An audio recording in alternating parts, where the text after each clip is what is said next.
దాదాపు 12 ఏళ్ల విరామం తర్వాత దేశవాళీ క్రికెట్లోకి విరాట్ కోహ్లీ రీ ఎంట్రీ ఇచ్చాడు. రైల్వేస్తో జరుగుతున్న రంజీ ట్రోఫీ మ్యాచ్లో ఢిల్లీ తరఫున బరిలోకి దిగాడు. కోహ్లీని చూసేందుకు అభిమానులు పెద్ద ఎత్తున స్టేడియానికి తరలివచ్చారు. దాదాపు 12 ఏళ్ల లాంగ్ గ్యాప్ తర్వాత రంజీ ట్రోఫీలోకి విరాట్ కోహ్లీ రీ ఎంట్రీ ఇచ్చాడు. గురువారం నుంచి రైల్వేస్తో జరుగుతున్న మ్యాచ్లో సొంత జట్టు ఢిల్లీ తరఫున కోహ్లీ బరిలోకి దిగాడు. అతడికి అభిమానులు ఘనంగా వెల్కమ్ చెప్పారు.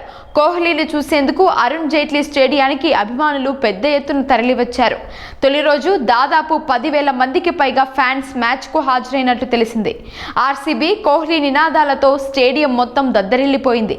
ఈ వీడియోలు, ఫోటోలు ప్రస్తుతం సోషల్ మీడియాలో చక్కర్లు కొడుతున్నాయి. రంజీ మ్యాచ్ ప్రారంభానికి 2-3 గంటల ముందే స్టేడియం ముందు అభిమానులు భారీగా క్యూ కట్టారు. క్యూ లైన్ 2 కిలోమీటర్లను దాటేయడం గమనార్హం. స్టేడియం లోపలికి వచ్చే టైంలో అభిమానుల మధ్య తోపులాట జరిగింది.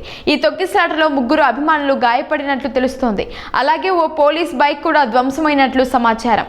కోహ్లీ మ్యాచ్ ఆడనున్న నేపథ్యంలో భద్రతను కట్టుదిట్టం చేసింది ఢిల్లీ క్రికెట్ అసోసియేషన్. ఎక్స్ట్రా ఫోర్స్ను రంగంలోకి దించినట్లు సమాచారం. అభిమానుల ఎంట్రీ కోసం 3 గేట్లు మాత్రమే ఓపెన్ చేశారు. గేట్ నెంబర్ 16ను సిబ్బంది ఓపెన్ చేయగానే లోపలికి వెళ్లేందుకు వందల సంఖ్యలో ఫ్యాన్స్ ఒక్కసారిగా ముందుకు రావడంతో తొక్కిసలాట జరిగినట్టు చెబుతున్నారు.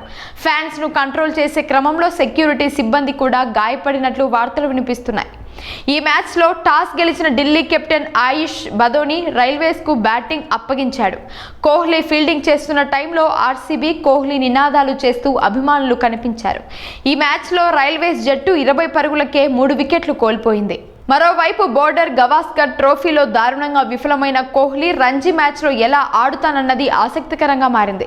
రంజీ ట్రోఫీ కోసం కోహ్లీ నెట్స్లో తీవ్రంగా శ్రమించాడు. కోహ్లీ బ్యాటింగ్ ప్రాక్టీస్ వీడియోలు కూడా సోషల్ మీడియాలో చక్కర్లు కొడుతున్నాయి.